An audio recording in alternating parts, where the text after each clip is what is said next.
Stand against the bathroom wall, you stinking mechanic! My daughter-in-law screamed at me during my son's wedding. I smiled, decided to cancel my gift, and walked away. When they found out my gift was a check for, the leech wouldn't stop calling me. I'm glad to have you here. Follow my story until the end and comment the city you're watching from, so I can see how far my story has reached. I've been to a lot of weddings in my 63 years, but I never thought I'd be treated like garbage at my own son's. The invitation said 4 o'clock at the Riverside Country Club, the kind of place where I'd never set foot if it weren't for Marcus marrying into money. I wore my best suit, the navy one Martha had picked out for me 3 years before she passed. It still smelled faintly of her perfume when I pulled it from the closet that morning. The parking lot was full of luxury cars that cost more than most people make in a year. I parked my old Ford pickup between a Mercedes and a BMW, feeling like a weed in a rose garden. But this was my son's wedding day, and I wasn't going to let anyone's money intimidate me. I'd worked my hands raw for 40 years as a mechanic, built my business from nothing, and I had every right to be there. The country club buzzed with conversation and clinking glasses. Women in designer dresses floated past like colorful butterflies, their jewelry catching the afternoon light streaming through tall windows. Men in expensive suits talked loudly about stock portfolios and golf handicaps. I recognized a few faces from previous family gatherings, but most were strangers from Lily's world. I spotted Marcus near the altar, adjusting his bow tie nervously. He looked handsome in his tuxedo, though thinner than when I'd last seen him 6 months ago. Lily had been keeping him on some fancy diet, something about toxins and cleanses that I never understood. When our eyes met across the room, he gave me a quick wave but didn't come over. I understood. Groom nerves. The ceremony itself was beautiful, I'll give them that. Lily looked stunning in her white gown that probably cost more than my mortgage payment. She glided down the aisle like she was born to be the center of attention, which maybe she was. Her father, some big-shot lawyer, walked her down with his chest puffed out like he was giving away a princess. I clapped when they kissed, same as everyone else. Marcus was happy, and that's what mattered. At least, that's what I told myself as I watched my son transform into someone I barely recognized, surrounded by people who wouldn't give me the time of day. The reception started immediately after, and that's when things went south. I made my way through the crowd looking for my assigned seat. The tables were marked with elegant cards, and I searched through table 1, table 2, working my way through the numbers. I found myself at table 12, stuck in the back corner near the kitchen doors with some distant relatives I'd met maybe twice. That should have been my first clue. I was making small talk with Marcus's great aunt when I decided to use the restroom. The bathrooms were down a marble hallway, lined with oil paintings of dead rich people. As I walked back toward the reception, I heard my name being discussed in hushed but angry tones around the corner. "Where did you put Bruce?" It was Lily's voice, sharp with irritation. "Table 12, like you asked," replied someone I didn't recognize, probably the wedding planner. "Good. Keep him there. And make sure the photographer knows not to include him in any of the family shots. This is a classy event." My feet felt like they were glued to the marble floor. I pressed myself against the wall, my heart hammering in my chest. What if Marcus asks where his father is during pictures? The planner asked. Marcus won't ask. He knows better by now. The words hit me like a punch to the gut. My own son had agreed to erase me from his wedding photos. I stood there for what felt like hours, but was probably only seconds, trying to process what I'd heard. Then I heard footsteps and managed to duck into an alcove before Lily rounded the corner with 2 women I didn't recognize. I made it back to table 12 somehow, though I don't remember the walk. The great aunt was still talking about her cats or her garden. I couldn't focus. Everything felt muffled, like I was underwater. I picked at the expensive food on my plate, some kind of fish with a sauce I couldn't pronounce, while watching my son laugh and dance with his new wife. The speeches started after dinner. Marcus's best man told funny stories about college. Lily's maid of honor gushed about their friendship since childhood. Then Marcus stood up to thank everyone for coming. "I want to thank my beautiful wife for making me the luckiest man alive," he began, his voice carrying across the silent room. "And I want to thank the Ashford family for welcoming me with open arms." He went on to thank Lily's parents, her grandparents, even her college roommate who'd helped plan the bachelor party. He thanked the wedding planner, the caterer, the band. But as the speech went on, one name never came up, mine. I sat there listening to my son thank everyone except the man who'd raised him alone after his mother died, who'd worked double shifts to pay for his college, who'd taught him to drive and throw a baseball and be a decent human being. Or so I thought. The applause was thunderous when Marcus finished. People were wiping tears from their eyes, calling it the most beautiful speech they'd ever heard. I clapped too, because what else could I do? Make a scene at my son's wedding? After the speeches, people started mingling again. I was considering making my excuses and heading home when I felt a hand on my shoulder. I turned around to find Lily standing behind me, her smile as fake as her eyelashes. "Bruce," she said in that saccharine voice she used when other people were listening. "Having a good time?" "It's a beautiful wedding," I managed to say. "Oh, I'm so glad you think so. We put so much work into making it perfect." She glanced around dramatically, then leaned closer. "Actually, I need to ask you a tiny favor." Here it comes, I thought. The photographer wants to get some shots of the family by the fountain outside, and honestly, the lighting is just perfect right now. But we're having some issues with spacing and composition. Her voice dropped to a whisper, but it was the kind of whisper meant to be overheard. "Would you mind terribly standing by the bathroom wall over there, just for a few minutes while we get the important shots?" The words hung in the air like a slap. Around us, conversations had quieted. People were listening, waiting to see how I'd react. I could feel eyes on me from every direction. "Stay by the bathroom wall, you filthy mechanic." The whisper disappeared entirely, replaced by a voice loud enough for half the reception to hear. "This is a classy event, not some trailer park barbecue." The silence that followed was deafening. 200 people stared at me, waiting for my response. Some looked shocked, others seemed amused by the entertainment. A few were already pulling out their phones. I looked at Lily's face, twisted with contempt and satisfaction. This wasn't about photographs or lighting or spacing. This was about putting me in my place, making sure everyone knew where I stood in this new family hierarchy. I glanced around the room and found Marcus. He was standing near the head table, frozen with his mouth slightly open. Our eyes met across the crowded reception hall, and for a moment I thought he might say something. I thought he might defend his father. Instead, he looked away. That's when I smiled. Not the fake smile I'd been wearing all day, but a real one. Because suddenly, everything became crystal clear. I reached into my jacket pocket and pulled out the thick envelope I'd been carrying all day. The envelope containing my wedding gift to the happy couple. "You know what, Lily?" I said, my voice calm and steady. "You're absolutely right. I don't belong here." I tucked the envelope back into my pocket and looked around the room one more time. All these people in their expensive clothes, looking down on the man who'd built something from nothing with his bare hands. Let them have their fancy party. I walked toward the exit, my head held high. Behind me, I could hear the murmur of confused conversations starting up again. Someone called my name, but I didn't turn around. The cool evening air hit my face as I stepped outside, and I took my first deep breath in hours. I got into my old pickup truck and drove home, leaving behind a room full of people who'd never understand that sometimes walking away with your dignity is worth more than all the money in the world. But they were about to learn exactly how much money we were talking about. I sat in my kitchen the next morning, nursing my second cup of coffee and staring at the envelope on my table. It looked so innocent lying there between the salt shaker and Martha's old recipe box. Just a cream-colored envelope with Marcus and Lily written in my careful handwriting. But inside that envelope was a check for $500,000. Half of everything I'd saved and built over 40 years of working. Half of what I'd planned to leave Marcus when I died, given early so I could see him enjoy it. The other half was meant to stay in investments for his future, for grandchildren I'd probably never meet now, for a legacy that apparently meant nothing to the people it was intended for. My phone had been ringing since 7 in the morning. The caller ID showed Marcus's number, but I let it go to voicemail every time. Then Lily's number started calling. I ignored those too.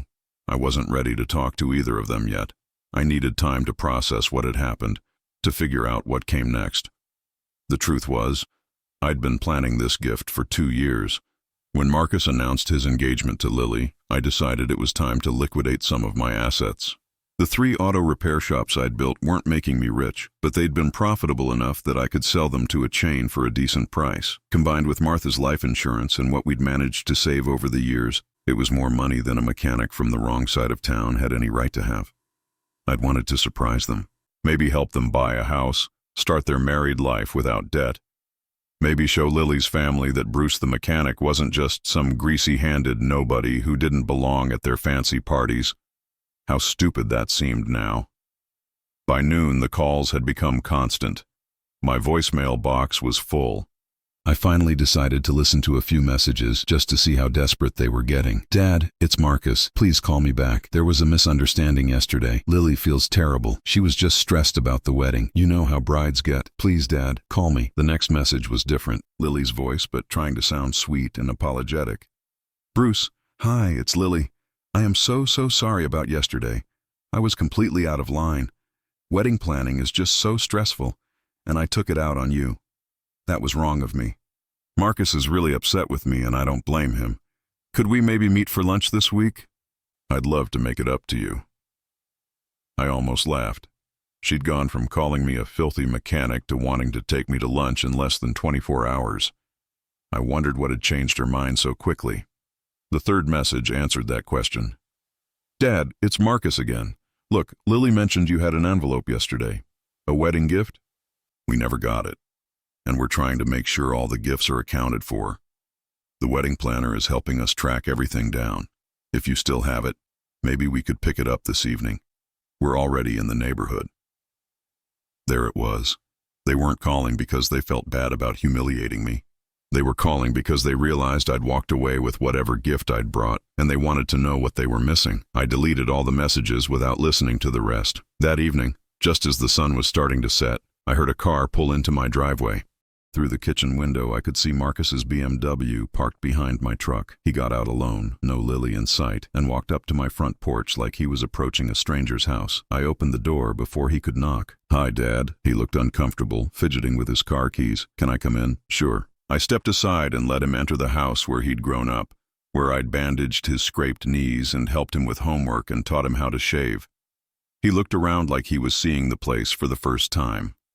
Martha's pictures still covered the mantelpiece. The same furniture we'd bought when he was in high school filled the living room. Everything exactly as it had been when he'd moved out 5 years ago to start his life with Lily. "Dad, about yesterday. You want some coffee?" I interrupted, not ready for whatever speech he'd prepared. "No thanks, I can't stay long. Lily's waiting in the car at the corner. She didn't think you'd want to see her right now." Smart girl. At least she had that much sense. Marcus sat down on the edge of Martha's favorite chair, the blue recliner where she used to read her romance novels. He looked smaller than I remembered, like the expensive clothes and fancy lifestyle were weighing him down instead of building him up. "She feels terrible about what happened," he said, the words coming out rehearsed. "She's been crying all day. The stress of the wedding just got to her, and she lashed out at the wrong person. You know she didn't mean it." I sat down across from him on the couch, studying my son's face, looking for some sign of the boy I'd raised, the one who used to defend smaller kids from bullies at school, the one who'd cried when we had to put down our old dog Rex because he couldn't stand to see anything suffer. "Did she tell you what to say to me, Marcus?" "What? No, Dad. I'm saying this because I want to, because I know you're hurt." "Am I hurt?" He blinked, thrown off by the question. "Well, yeah, of course you are. Anyone would be after what happened." "And what exactly happened?" "Dad, you don't have to make this harder than it needs to be. We both know Lily was out of line. She knows it too. But you walking out like that, in front of all her family and friends, it made things worse. There it was. Somehow, this had become my fault too. I embarrassed her by leaving after she called me a filthy mechanic in front of 200 people. Marcus rubbed his forehead, a gesture I recognized from when he was a teenager trying to get out of trouble. "Look, I know it sounded bad, but you have to understand, she comes from a different world. Sometimes she says things without thinking. She grew up around people who measure success differently than we do." "We? You know what I mean." "No, Marcus, I don't. Explain it to me." He sighed, clearly frustrated that I wasn't making this easy for him. "Her family has money, Dad. Old money. They're used to a certain way of life, certain standards. It doesn't mean they're better than us, but they have expectations. And I don't meet those expectations. That's not what I'm saying." "Then what are you saying?" Another silence stretched between us. Outside, I could hear kids playing in the street, probably riding bikes or playing catch like Marcus and I used to do in this same neighborhood 20 years ago. "The envelope, Dad," Marcus finally said, giving up on the apology speech. "Lily said you had a wedding gift yesterday. We didn't see it on the gift table. No, you wouldn't have, so you still have it. I reached into the kitchen and picked up the envelope from the table. Marcus's eyes followed it like a dog watching a bone. This it? I held up the envelope. Yeah, can I? He gestured toward it. I sat back down, still holding the envelope. Guess what's inside, Marcus? Dad, I don't want to play games. Humor me. What do you think your old man, the filthy mechanic, could afford to give you as a wedding present? Something in my tone made him look at me more carefully.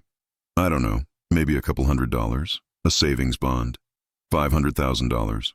The words hung in the air like smoke. Marcus stared at me, mouth slightly open, like I just told him I was an alien from Mars. What? $500,000. That's what was in this envelope when I walked out of your wedding yesterday. His face went through several changes. Confusion, disbelief, then something that looked like panic. Dad, are you serious? Completely serious. Want to see? I opened the envelope and showed him the check. His eyes widened as he read the amount, then read it again. How do you have this kind of money? 40 years of work, Marcus. 40 years of saving every penny I could, investing wisely, building something for my family. The repair shop sold for more than you'd expect. Your mother's life insurance. Compound interest is a beautiful thing when you start young and stay disciplined. He was still staring at the check like it might disappear if he looked away. You were going to give us $500,000? Was going to, yes. What do you mean, was going to? I put the check back in the envelope and set it on the coffee table between us. Marcus, let me ask you something. Yesterday, when your wife called me a filthy mechanic in front of all those people, what did you do? Dad? What did you do when she told me to stand by the bathroom wall because I didn't belong with the important people? He looked down at his hands. I was shocked. I didn't know what to say. You didn't know what to say when someone humiliated your father at your own wedding. It happened so fast. It wasn't fast, son. There was plenty of time for you to say something, to stand up for the man who raised you, but you didn't. You looked away. The silence that followed was deafening. Marcus sat there staring at his expensive shoes, probably trying to figure out how to fix this without actually admitting he'd done anything wrong. So what happens now? He finally asked. Now you go home to your wife and tell her that her little tantrum yesterday cost you both $500,000. Dad, come on. Don't do this because you're angry. Don't punish me for her mistakes. I'm not punishing anyone, Marcus. I'm just not rewarding them either. His phone started buzzing. He glanced at it, and I could see Lily's name on the screen. She's wondering what's taking so long, he said. Then you better go. He stood up slowly, looking at the envelope on the table like it was a snake that might strike at any moment. This doesn't have to be the end of the conversation, he said. Maybe we could all sit down together, work this out like adults. Maybe, I said, knowing we wouldn't. After he left, I sat in my living room for a long time, holding that envelope and thinking about the future I'd imagined for my son, a future where he'd be grateful for the sacrifices I'd made, where he'd understand the value of hard work and respect, a future where his wife might not love me but would at least treat me with basic human decency. That future had died yesterday at the Riverside Country Club. But as I sat there in Martha's chair, I realized something else had died too, my need for their approval. For the first time in years, I felt free. My phone started ringing again. This time, I didn't even look to see who it was. 3 days passed in blessed silence. No phone calls, no unexpected visits, no desperate voicemails. I started to think maybe Marcus had finally gotten the message. Maybe he'd decided that $500,000 wasn't worth swallowing his pride and admitting his wife was wrong. I should have known better. On Thursday morning, I was in my garage organizing my tools when I heard a car door slam in the driveway. Through the window, I could see Marcus's BMW again, but this time Lily got out too.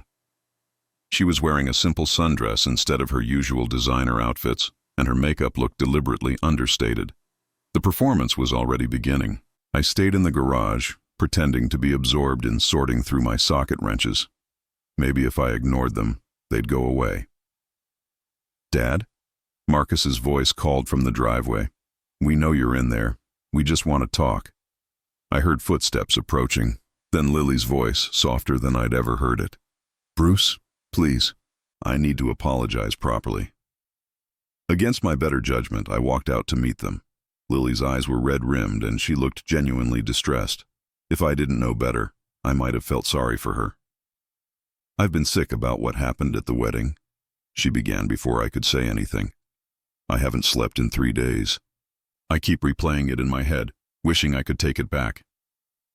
She took a step closer, and I noticed her hands were shaking. I don't know what came over me. The stress, the pressure from my family, the photographers constantly telling us what to do. None of that is an excuse, but I want you to understand that it wasn't really me talking. That's not who I am. Marcus stood behind her, nodding along like a bobblehead doll. We both know that's not who you are, Lily, I said quietly. Exactly, she said, relief flooding her face. You understand. That's why this has been eating me alive. Because you know I'm not some spoiled brat who looks down on people. You know I respect you. I let her continue. I was thinking maybe we could start over, have a proper family dinner, just the three of us. I could cook for you. I've been taking cooking classes, and I'd love to show you what I've learned. That's thoughtful of you. And maybe you could tell me more about Marcus when he was growing up. I feel like I don't know enough about his childhood, about the man who raised him to be such a wonderful person. The flattery was laid on thick, but she was good at it. I could see why Marcus had fallen for her charm. I'd like that, I said, and watched her face light up. We made plans for dinner the following Sunday. Lily insisted on cooking everything herself. No catering, no help from her usual staff. Just a simple family meal to bridge the gap between us. After they left, I sat in my kitchen and laughed. Did they really think it would be that easy? Sunday arrived, and I showed up at their house right on time.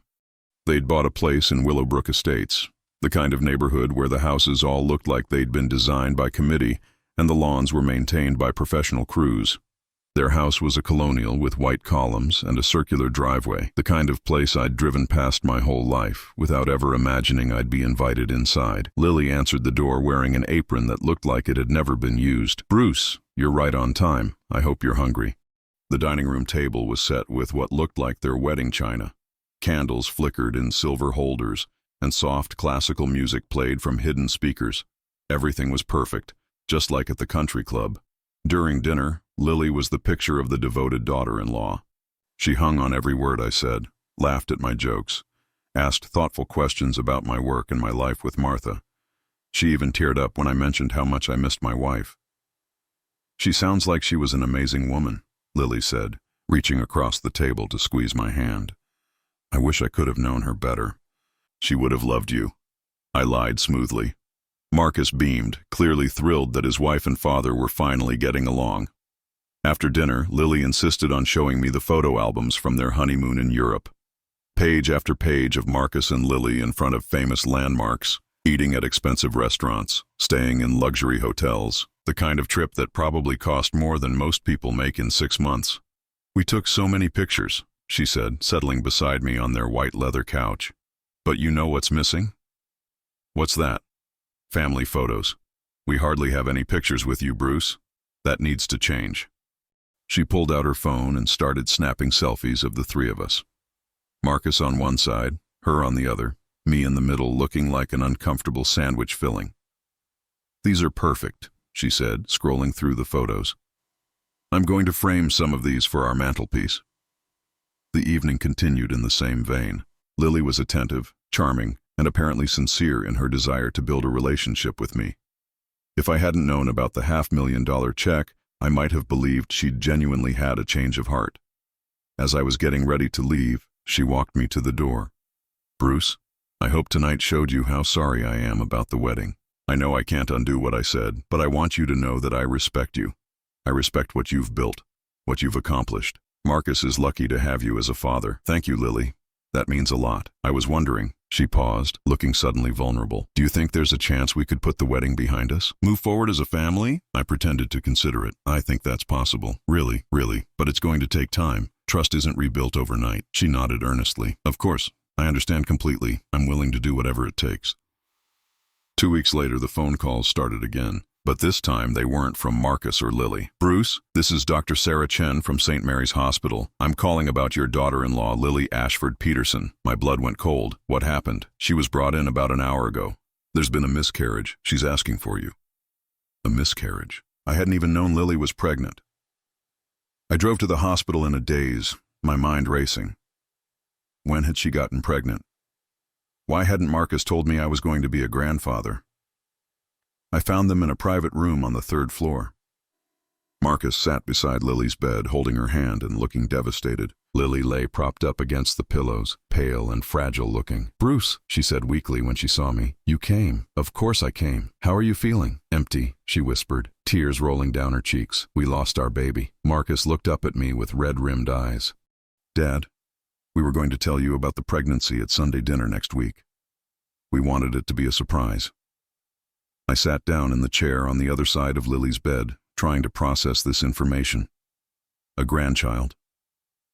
I'd been about to have a grandchild, and now it was gone. How far along were you? I asked gently. 8 weeks, Lily said. We'd just heard the heartbeat last week. Everything seemed fine, and then... She broke down sobbing. I reached over and took her free hand. I'm so sorry, Lily. I'm so sorry for both of you. The doctor said it was probably stress-related, Marcus said quietly. All the tension from the wedding, the family conflict. She's been so worried about fixing things between us. The implication hung in the air like a weight. My anger, my refusal to forgive, had somehow contributed to the loss of my grandchild. Marcus, that's not, I started to say. I'm not blaming you, Dad, he interrupted. I'm just saying that stress can affect pregnancy, and there's been a lot of stress lately. Lily squeezed my hand weakly. I don't want you to feel guilty, Bruce. This isn't your fault. But I keep thinking, if we'd all been getting along, if I hadn't said those terrible things at the wedding, maybe things would be different. I sat there holding her hand, watching her cry, feeling the weight of their grief and their subtle accusations. A grandchild I'd never known about was gone, and somehow I was partially responsible. Over the next few days, I found myself calling to check on them, bringing groceries, helping around the house. Lily was weak and depressed, barely getting out of bed. Marcus took time off work to care for her, but he looked exhausted. She's not handling this well, he confided to me one afternoon while Lily was napping. She keeps saying she failed as a wife, that she can't even carry a baby properly. The doctor says this kind of guilt is normal, but it's breaking my heart to see her like this. Maybe she should talk to someone, a counselor. I suggested that, but she says she just needs time and family support. He looked at me meaningfully. Dad, I know things have been rough between us lately, but she really needs to feel like she belongs in this family, like she's accepted. She is accepted, Marcus. I know you say that, but after everything that's happened, I think she needs to know you've truly forgiven her, that you're not still angry about the wedding. That night, I lay in bed staring at the ceiling, thinking about the grandchild I'd never meet. A baby who might have had Martha's eyes or my stubborn streak. A little person I could have taught to throw a baseball or change a tire. The grief was real, even if everything else wasn't. 3 weeks after the miscarriage, Lily seemed to be recovering. She was up and around, cooking again, even talking about going back to her volunteer work at the art museum. But there was still a sadness in her eyes, a fragility that made me want to protect her. That's when she made her request. Bruce, she said one evening after dinner, I've been thinking about something, about the baby we lost. Marcus reached over and took her hand. I know this might sound strange, but I feel like that baby was trying to bring us together as a family. Like maybe that was its purpose, even though it couldn't stay. I waited for her to continue. I want to do something to honor that.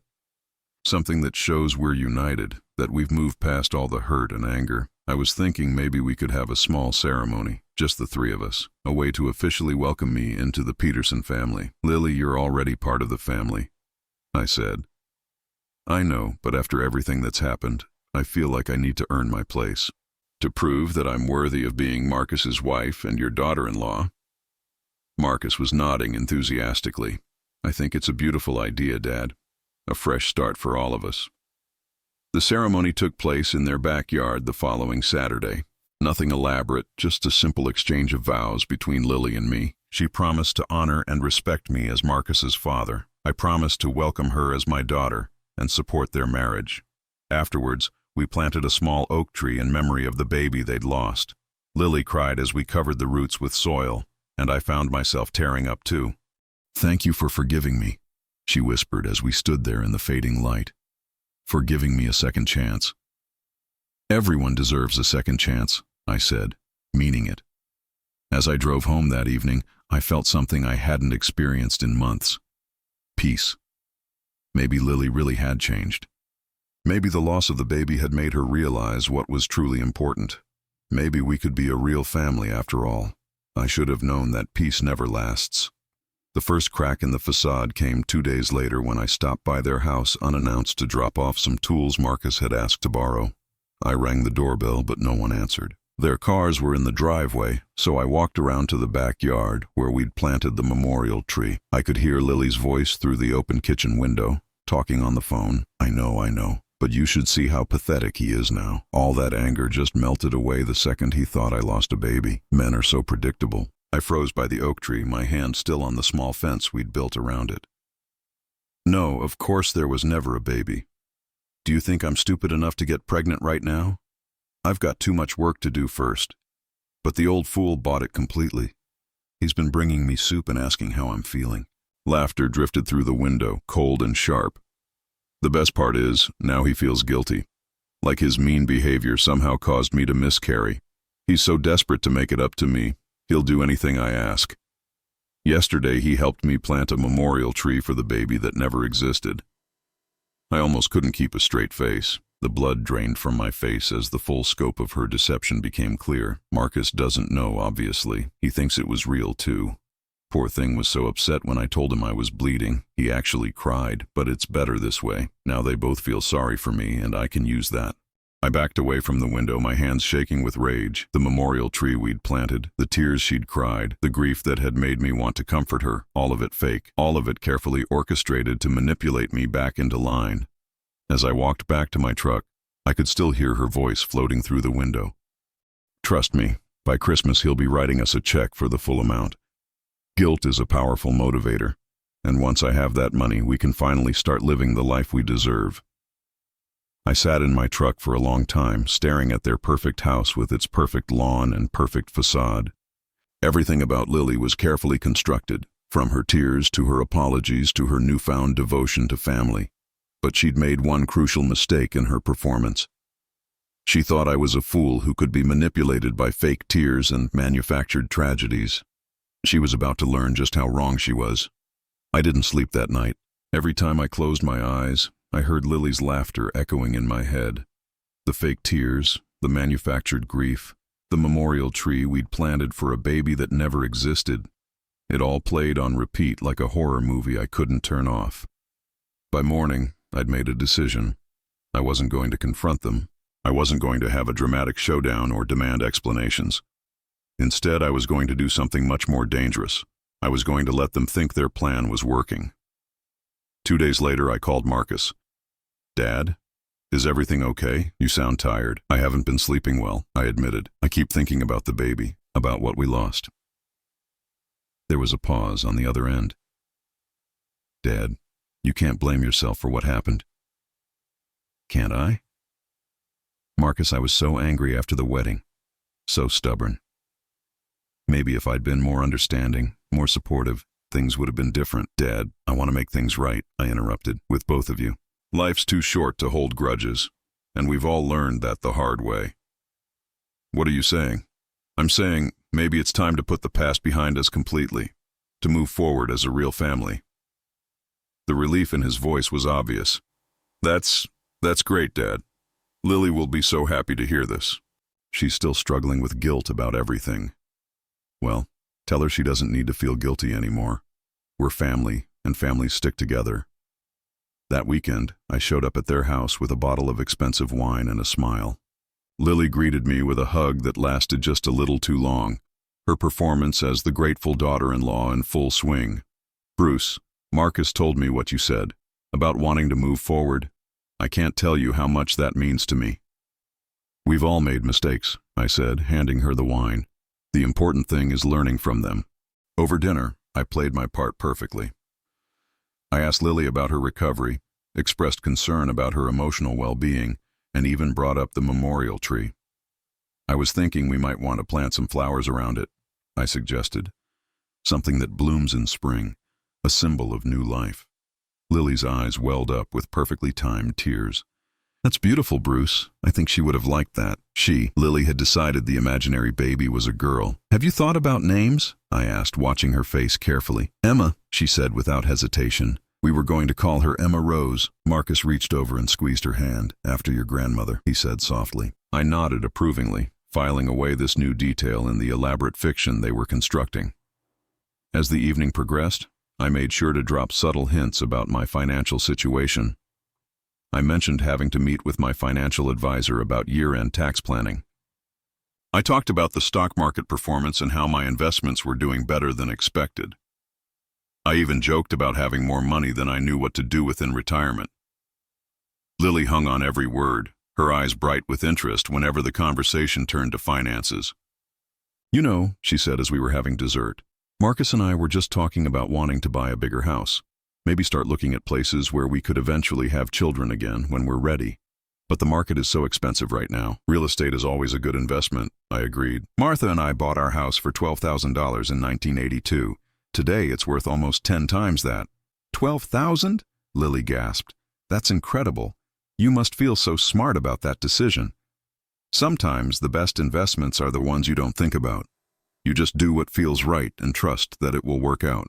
The message was received. I could see the wheels turning in her head, calculating how much she could extract from the guilt-ridden old man who blamed himself for her fake miscarriage. Over the next few weeks, I maintained the charade perfectly. I called regularly to check on Lily's emotional state.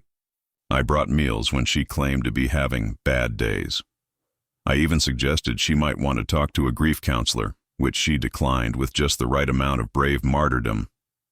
"I'm dealing with it in my own way," she said. "Having family support means everything. Knowing that you've forgiven me, that you don't blame me for what happened, that's the best medicine I could ask for." But while I was playing the role of the reformed and guilty father-in-law, I was also conducting my own investigation. I'd learned a long time ago that knowledge is power, and I wanted to know exactly who I was dealing with. I hired a private investigator, a no-nonsense woman named Rebecca Torres who specialized in family matters. I told her I was concerned about my son's marriage and wanted to know more about his wife's background. "Just the basics," I said. "Financial history, employment record, maybe talk to some people who knew her before she married my son." Rebecca was thorough and discreet. Within 2 weeks, she had a comprehensive report on Lily Ashford, now Lily Peterson. The picture that emerged wasn't pretty. Lily had been married once before, to a man named David Chen who owned a successful restaurant chain. The marriage had lasted exactly 18 months and had ended when David discovered that Lily had been systematically draining his business accounts to fund her shopping habits. She'd walked away with a significant settlement rather than face potential criminal charges. Before that, she'd been engaged to Robert Ashford, no relation, despite sharing the last name. Robert was heir to a pharmaceutical fortune, but he'd broken off the engagement when his family's private investigator uncovered evidence that Lily was planning to claim common-law marriage rights to his estate. There were other men too, a pattern of targeting wealthy partners and extracting as much money as possible before moving on to the next victim. She was good at it, good enough that none of her previous targets had pressed charges. They'd all been too embarrassed or too eager to get rid of her to pursue legal action.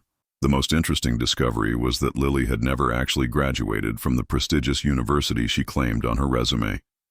She'd attended for 1 semester before dropping out, but had been using the connection ever since to network with wealthy alumni.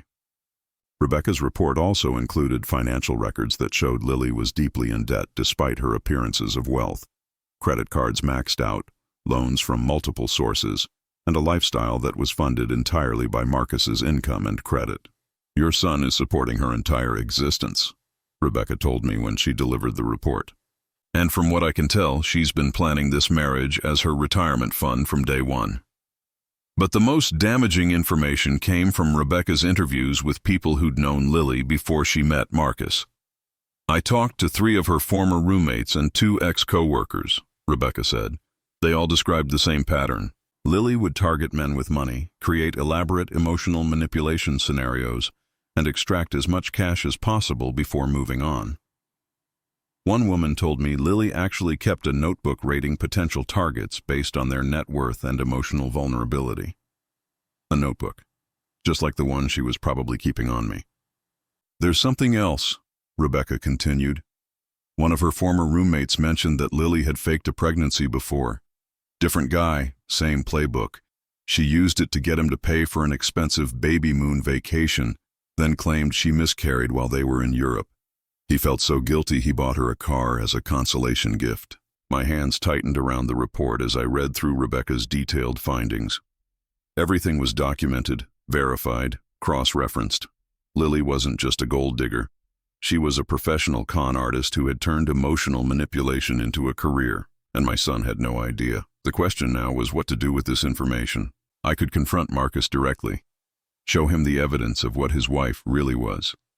But I knew my son well enough to know he wouldn't believe it. Love makes people blind to uncomfortable truths, and Marcus was deeply in love with the woman Lily pretended to be.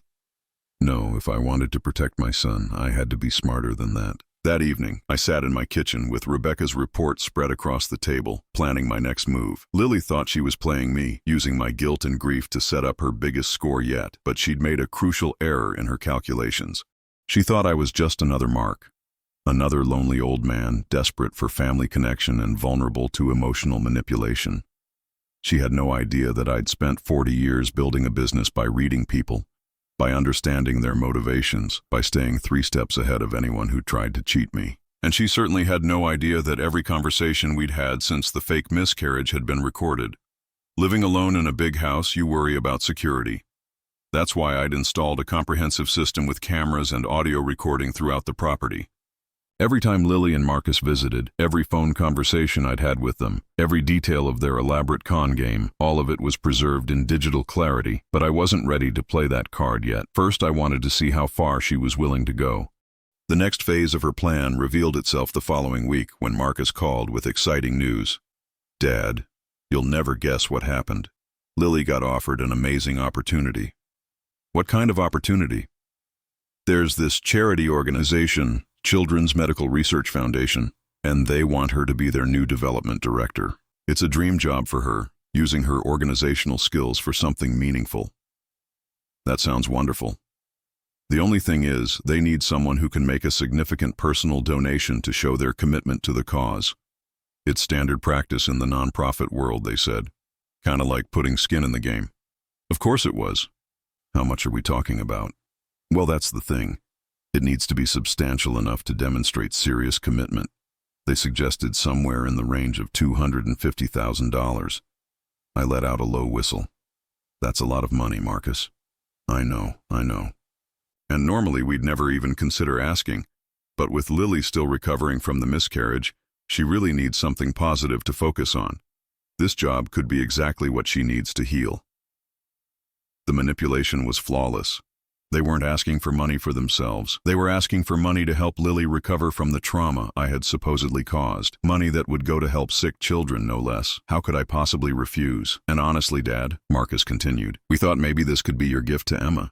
A way to honor her memory by helping other children." Emma.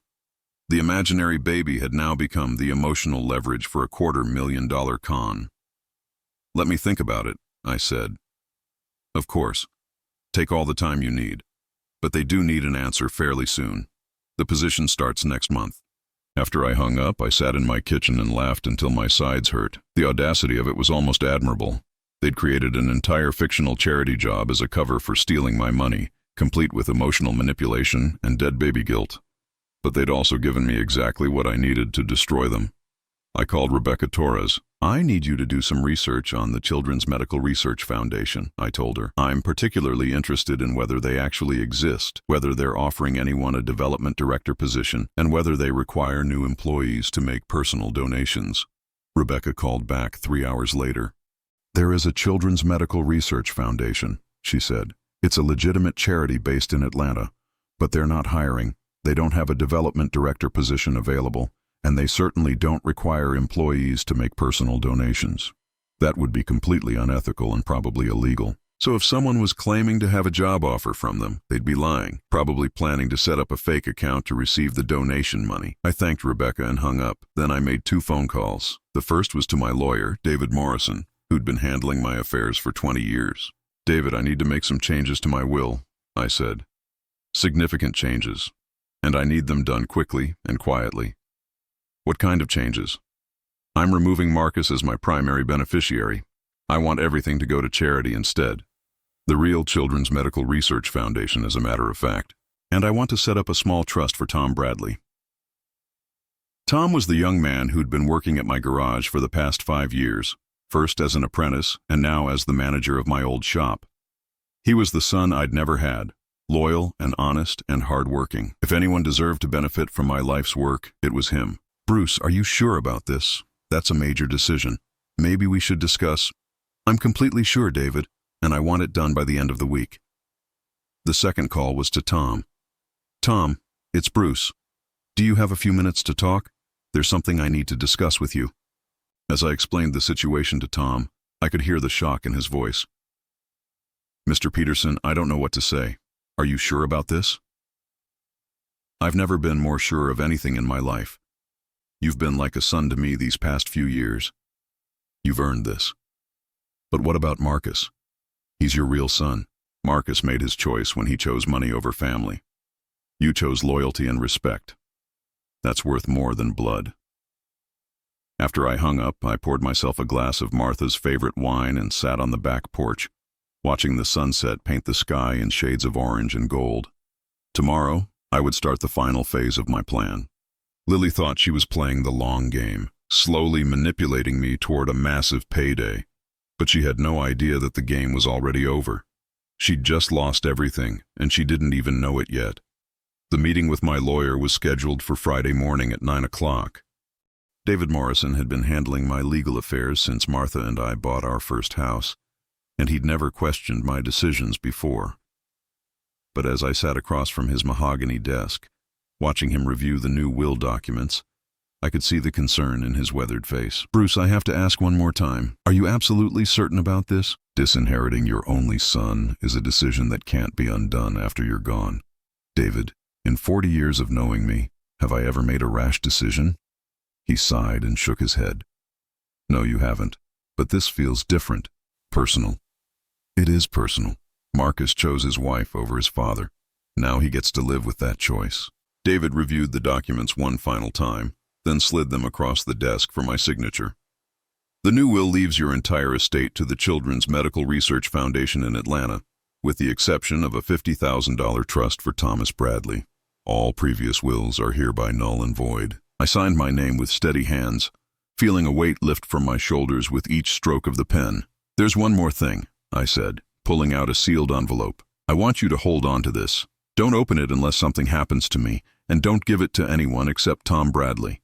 It contains some recordings and documents that explain my reasons for these changes. David took the envelope and locked it in his safe. Bruce, I hope you know what you're doing. For the first time in months, I know exactly what I'm doing. That afternoon, I called Marcus to give him my answer about Lily's supposed job opportunity. Dad, I'm so glad you called. Lily's been anxiously waiting to hear from you. This opportunity means so much to her. Well, you can tell her I've been thinking about it, and I've decided I want to help.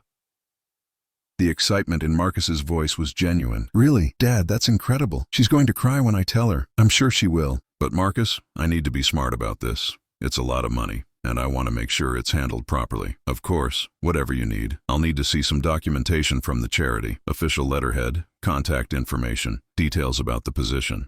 And I'll want to speak with someone from their board of directors before I write any checks. There was a pause on the other end. Sure. I'll have Lily get all that information together for you. Good. And Marcus, I don't want Lily to know I'm doing this until everything is finalized. I want it to be a surprise. Dad, she's going to be so grateful. This could really turn her life around after everything she's been through. I certainly hope so. Over the next week, I watched them scramble to create fake documentation for the non-existent job. Lily called me twice, her voice carefully modulated to sound hopeful but not pushy. Bruce, I just wanted to thank you for considering helping me with this opportunity. I know it's a lot to ask. Lily, you're family. Family helps family. That means everything to me. I promise I won't let you down. I know you won't, sweetheart. The fake documents arrived by email 3 days later. Whoever had created them had done a decent job. Official-looking letterhead, professional language, even a fake signature from someone claiming to be the foundation's director. If I hadn't already known it was a scam, I might have been fooled. But the real masterpiece was the fake phone number they provided. When I called it, a woman answered with a professional greeting. Children's Medical Research Foundation, how may I help you? I asked to speak with the director about a potential donation, and she connected me to someone claiming to be Dr. Patricia Williams, the foundation's president. The voice was clearly Lily attempting a slightly different accent, but she played the role convincingly. Mr. Peterson, I understand you're interested in supporting our new development director position. We're so excited about having Lily join our team. She speaks very highly of your organization, I said. Well, she's exactly what we need. Someone with her background and connections could really help us expand our fundraising efforts. We talked for 15 minutes about the foundation's supposed work, Lily's qualifications, and the donation requirement. She even had prepared answers for specific questions about the charity's programs and financial structure. It was an impressive performance, even if it was completely fraudulent. After I hung up, I sat in my kitchen and marveled at the elaborate deception they'd constructed. They'd created fake documents, set up a fake phone number, and rehearsed an entire fake conversation. The amount of effort they'd put into stealing my money was almost admirable. But they'd made one critical error. They assumed I was too trusting, too naive, too desperate for family connection to verify their story independently. They had no idea I'd already confirmed that the Real Children's Medical Research Foundation knew nothing about any of this. That evening, Marcus called to follow up. "Dad, did you get a chance to look at the documents Lily sent?" I did. Very impressive organization. I even spoke with Dr. Williams on the phone. "You did? That's great. What did you think?" She seemed very knowledgeable, very passionate about the work they're doing. "So does that mean?" "It means I'm willing to move forward. But I want to do this right, Marcus. A donation of this size needs to be handled through my financial advisor and lawyer. Tax implications, paperwork, all of that." "Of course. Whatever you think is best." "I'll need about a week to get everything organized. Can Lily wait that long?" "Absolutely. Dad, I can't tell you how much this means to both of us, especially after everything that's happened. Well, it's time we put the past behind us and focus on the future." The week that followed was busy. I met with my financial advisor to liquidate some investments, not to fund Lily's scam, but to clean up my portfolio before the will changes took effect. I also spent time with Tom, gradually preparing him for the responsibility he'd be inheriting. "I still don't understand why you're doing all this," Tom said as we sat in the office of what used to be my auto shop. "Marcus is your son." "Marcus is my biological son," I corrected. "But biology doesn't make someone family. Loyalty does. Respect does. Love does. You've shown me all of those things, Tom. Marcus has shown me none." "But what if he changes? What if he realizes what his wife is really like? Then he'll have learned a valuable lesson, but it won't change my decision. I'm too old to wait around hoping my son will grow a backbone." On Thursday afternoon, I called Marcus with an update. "Everything's almost ready," I told him. "I should be able to write the check by early next week." "That's fantastic, Dad. Lily's been so excited she can barely sleep. She keeps talking about all the good they'll be able to do with the money." "I'm sure they will." "Actually, Dad, she was wondering if maybe we could all have dinner this weekend to celebrate. Just a quiet family meal to mark this new beginning." "That sounds perfect.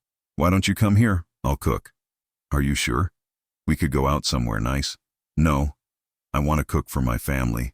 It's been too long since I've had people to cook for." Saturday evening arrived gray and cold with the first hints of winter in the air. I spent the afternoon preparing Martha's famous pot roast recipe, the one that had been Marcus's favorite when he was growing up. The house filled with the rich aroma of beef and vegetables, bringing back memories of family dinners when we were actually a family. Marcus and Lily arrived at 6 o'clock sharp. Lily had clearly put effort into her appearance, wearing a simple but elegant dress and just enough makeup to look naturally beautiful. She hugged me tightly when she arrived, holding on just a beat longer than necessary. "Bruce, the house smells incredible, just like I remember from when Marcus was little." She'd never been in my house when Marcus was little, but I appreciated the effort.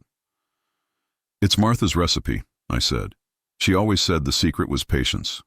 Good things take time." Lily's eyes misted over. "I wish I could have known her better. Marcus has told me so many wonderful stories about her." "She would have loved you," I lied smoothly. During dinner, the conversation flowed easily. Lily was animated and charming, full of plans for her new position and gratitude for my support. Marcus looked happier than I'd seen him in months, clearly thrilled that his wife and father were finally getting along. "I've been thinking," Lily said as I served dessert, "about ways to honor Emma's memory through this new job. Maybe we could establish a special fund in her name, specifically for premature babies who don't make it." The audacity was breathtaking. She was now planning to use her fake dead baby as the name for a fund built on stolen money. "That's a beautiful idea," I said. "I'm sure Emma would be proud." "I like to think she's watching over us," Lily said softly, "bringing our family together, making sure something good comes from something so painful." Marcus reached over and squeezed her hand. "Dad, I need you to know how much it means to me that you're doing this for her, for us." Family takes care of family, I said. That's what Martha always believed. After dinner, we moved to the living room with coffee and brandy. The conversation turned to future plans, holidays we'd spend together, grandchildren they hoped to have someday. Real grandchildren this time, Lily assured me with just the right amount of wistful sadness. You know, I said, settling into Martha's old chair, this whole experience has taught me something important about family, about what really matters. What's that? Marcus asked. That blood isn't everything. What matters is trust, honesty, being there for each other when it counts. Lily nodded earnestly. I couldn't agree more. That's why what happened at the wedding was so terrible. I violated that trust, that honesty. But I promise you, Bruce, that will never happen again. I believe you, I said, and I could see the relief flood her face. So, when do you think you'll be able to finalize the donation? She asked, trying to sound casual. Actually, I was thinking we could take care of it Monday morning. I'll have my lawyer prepare the paperwork over the weekend, and we can meet at his office to make it official. Lily's eyes lit up. Really? That soon? No point in waiting. When you've made a decision, you follow through. They left shortly after 9, both of them glowing with anticipation. Lily hugged me goodbye with what seemed like genuine affection, though I knew it was just another performance. Thank you, she whispered in my ear, for giving me a second chance, for believing in me. Thank you for making Marcus so happy, I replied. After they drove away, I sat in my quiet house and thought about the conversation we'd just had. About family, trust, and honesty. About being there for each other when it counts. On Monday morning, they were going to learn what all of those words actually meant. I pulled out my phone and sent a text message to Tom. Everything ready for Monday. Meet me at David's office at 10 a.m. Bring the documentation we discussed. His reply came immediately. Are you sure about this, Mr. Peterson? I've never been more sure of anything in my life. Sunday night I couldn't sleep. Not because I was having second thoughts, but because I was finally, after months of manipulation and lies, about to show them exactly who they were dealing with. They thought they'd found the perfect mark, a lonely old man desperate for family connection, easily manipulated by fake tears and manufactured tragedies. They thought they were so clever, so smooth, so far ahead of the naive mechanic who couldn't possibly understand their sophisticated con game. Tomorrow, they would learn that the naive mechanic had been playing his own game all along, and unlike theirs, mine was about to have a winner. Monday morning dawned clear and cold, the kind of crisp December day that makes everything look sharp and clean. I dressed carefully in my best suit, the same navy one I'd worn to the wedding that had started this whole mess. This time, though, I wasn't going somewhere as an unwanted guest. I was going somewhere as a man in complete control. David Morrison's law office occupied the top floor of a downtown building that had been there since the 1920s. The waiting room still had the original hardwood floors and tall windows that let in streams of morning light. I arrived 15 minutes early and sat in one of the leather chairs, watching the city wake up below me. Tom arrived at 10 minutes before 10, looking nervous in his only good suit. He'd been like a son to me for 5 years, and today he was about to discover just how much that meant. Mr. Peterson, I still think maybe we should reconsider this. Maybe talk to Marcus first, give him a chance to. Tom, I interrupted gently. I've given Marcus 38 years of chances. Some people don't change until they face real consequences. David appeared in the doorway of his office. Bruce, Tom, please come in. I have everything prepared. Marcus and Lily were already seated at the conference table, both dressed like they were attending a graduation ceremony. Lily wore a cream-colored dress that probably cost more than Tom made in a week, and her smile could have powered the building. Dad! Marcus stood up and hugged me. I can't believe we're actually doing this. Lily barely slept last night. I'm just so grateful, Lily said, standing to kiss my cheek. This is going to change everything. I certainly hope so, I replied. David gestured for everyone to take their seats. Before we begin, I want to make sure everyone understands what we're here to accomplish today. Mr. Peterson has asked me to prepare documentation for a charitable donation to the Children's Medical Research Foundation. That's right, Lily said eagerly, for my new position as development director. David nodded and opened a thick folder. Yes, I've been in contact with the foundation to coordinate this gift. He looked up at Lily with a neutral expression. Interesting organization. They were quite surprised to hear from me. A flicker of something crossed Lily's face, but she recovered quickly. Surprised? Well, they seemed confused about a few details, particularly regarding your employment with them. The room went very quiet. Marcus looked confused, glancing between his wife and the lawyer. I spoke with Dr. Patricia Williams, their president. David continued conversationally. Lovely woman. She was very curious to know who had been using her name and the foundation's reputation for unauthorized purposes. Lily's face went pale. I think there might be some misunderstanding. Oh, I think you're right about that, David agreed. Someone definitely misunderstood something. He turned to a fresh page in his folder. The Real Children's Medical Research Foundation has never heard of you, Ms. Peterson. They're not hiring a development director. They don't require employees to make personal donations, and they certainly didn't authorize anyone to solicit money on their behalf. Marcus stared at his wife, his mouth slightly open. Lily, what is he talking about? Marcus, I can explain. Actually, I interjected, pulling out my own folder. I think I can explain better. I set the private investigator's report on the table, along with printed transcripts of the recorded conversations I'd captured over the past few weeks. David Chen, I read from the first page. Married to Lily Ashford for 18 months. Marriage ended when he discovered she'd been stealing from his business accounts. Sound familiar, Marcus? Marcus picked up the report with trembling hands. What is this? That's a comprehensive background check on your wife. Very interesting reading. Did you know she was married before? That's not. Marcus looked at Lily desperately. You said you'd never been married. Lily stood up abruptly. This is all lies. Someone's trying to sabotage me. Robert Ashford, I continued reading, engaged to Lily for 6 months before his family discovered she was planning to make false common-law marriage claims against his estate. Dad, stop, Marcus said weakly. Oh, we're just getting started. I flipped to the next section. Here's my favorite part. The fake pregnancy with Jonathan Mills. Sound familiar? She used the same playbook on him that she used on us. Fake pregnancy, fake miscarriage, guilt-induced payoff. The color had completely drained from Marcus's face. He looked at his wife like he was seeing her for the first time. Lily? His voice was barely a whisper. She sat back down, her performance finally cracking. Marcus, you have to understand. I was different then. Young and stupid. I've changed. Have you? I asked. I pulled out my phone and pressed play on an audio file. Lily's voice filled the room, crystal clear. I know, but you should see how pathetic he is now. All that anger just melted away the second he thought I lost a baby. Men are so predictable. Marcus dropped the report like it was on fire. Oh my God. No, of course there was never a baby. Do you think I'm stupid enough to get pregnant right now?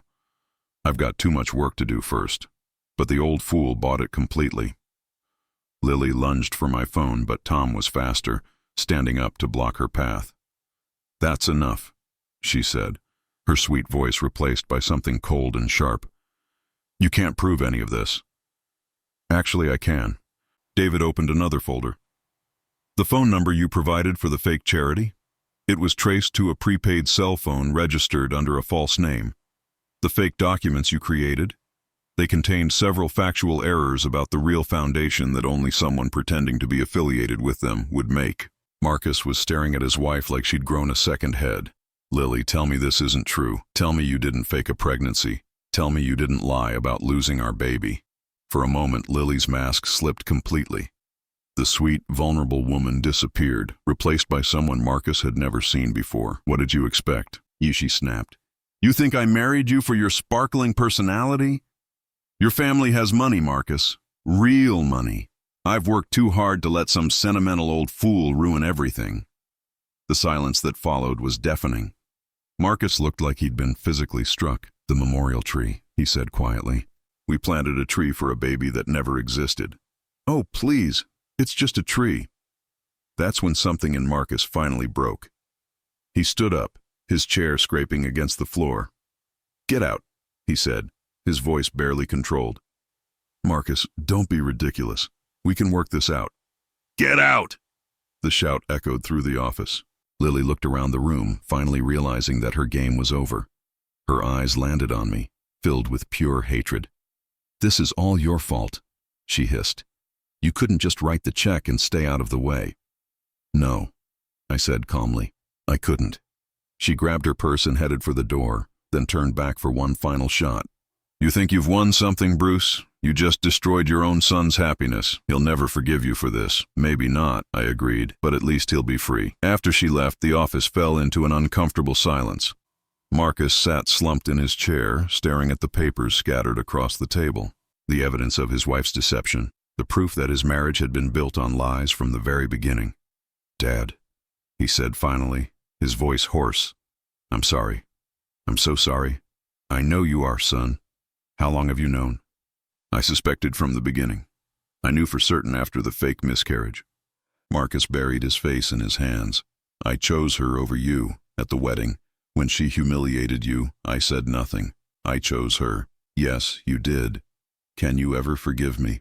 I looked at my son, really looked at him, for the first time in months. He looked younger without Lily's influence, more like the boy I'd raised. But he also looked older, aged by the weight of what he'd learned about himself and the choices he'd made. "Marcus, forgiveness is earned, not given. You have a lot of work to do." He nodded slowly. "What happens now?" David cleared his throat diplomatically. "If I may, there are some legal matters we should discuss. The attempted fraud, the fake charity solicitation." "No charges," I said firmly. "Let her disappear. She's not worth the trouble." "And the money?" Marcus asked. "The donation you were going to make?" I smiled. "Oh, I'm still making a donation to the Children's Medical Research Foundation, a substantial one, in memory of all the real children who actually need help." David pulled out the final set of documents. "Which brings us to the other matter we need to discuss today." Marcus looked confused. "Other matter?" "Tom," I said, "I think you should know that as of this morning you're a wealthy man." Tom nearly fell out of his chair. "Mr. Peterson, what are you talking about?" David placed a document in front of Tom. "Mr. Peterson has established a trust in your name, $50,000 to be used for your education or to expand the auto repair business." "But I don't understand."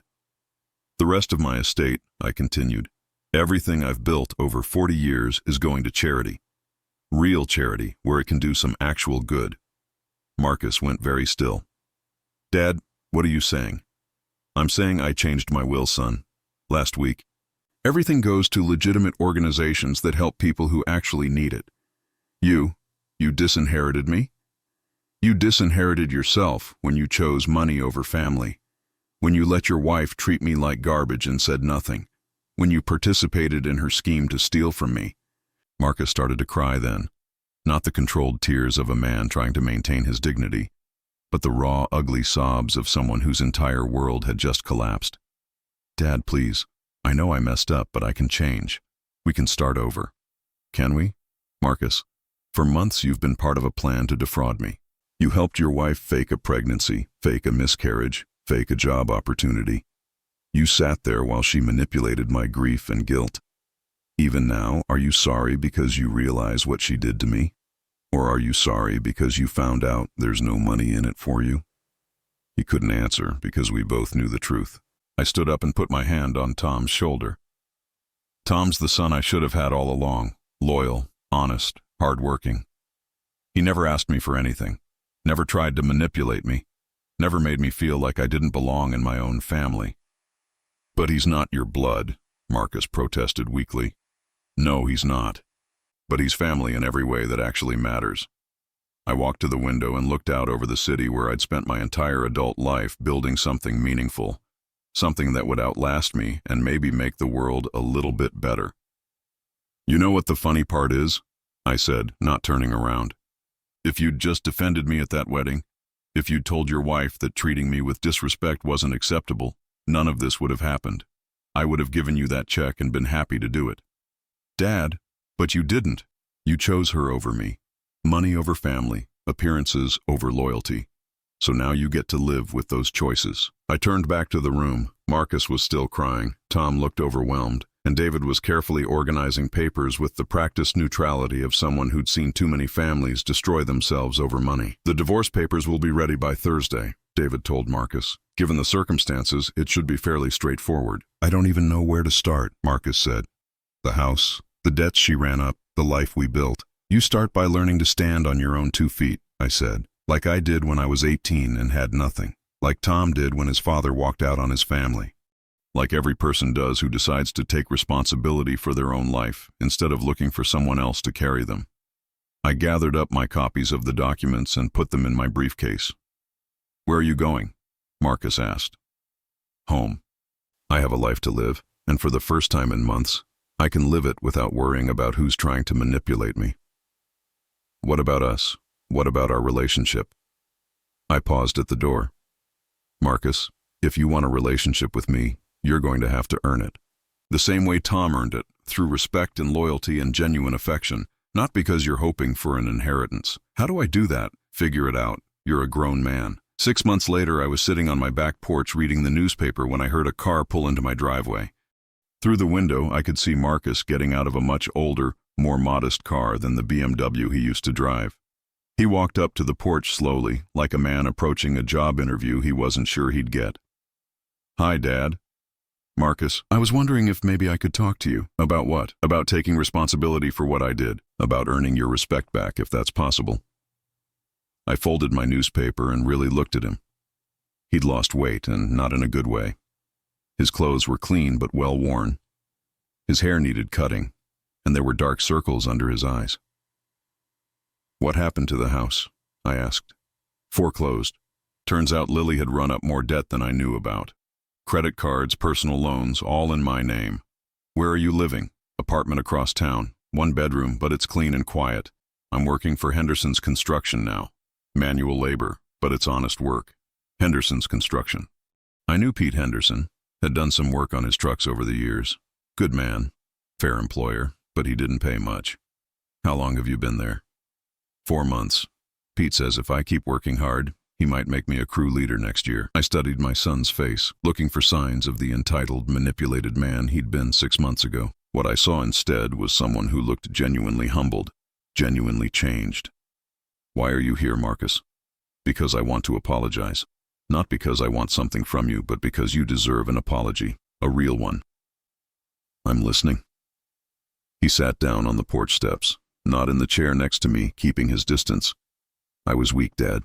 Lily made me feel important, successful, like I was better than I actually was. And when she looked down on other people, including you, it made me feel superior too." "Go on." "At the wedding, when she called you a filthy mechanic, part of me was embarrassed, not of her behavior, but of you, of where I came from. I thought I'd moved beyond all that, become something better." The honesty in his voice was painful to hear, but I was wrong. "You built everything you have with your hands and your heart. You earned every dollar, every bit of respect, every friendship. You never had to lie or manipulate or pretend to be something you weren't. And what about you? I don't know who I am yet without someone else telling me, but I'm trying to figure it out." We sat in silence for a while, listening to the birds and the distant sound of kids playing in the neighborhood. "Are you happy?" I asked finally. He thought about it for a long moment. "I'm not happy yet, but I'm not miserable either. For the first time in years, I'm not pretending to be someone I'm not. That's something. It's a start. Dad, I know I don't deserve forgiveness. I know I hurt you in ways I can't undo. But if there's any chance, any possibility that someday we could have a relationship again, I'd like to try." I looked at this man who was my son, who'd made terrible choices but seemed genuinely committed to making better ones, who'd lost everything but appeared to be finding himself in the process. "Marcus, I'm not changing my will.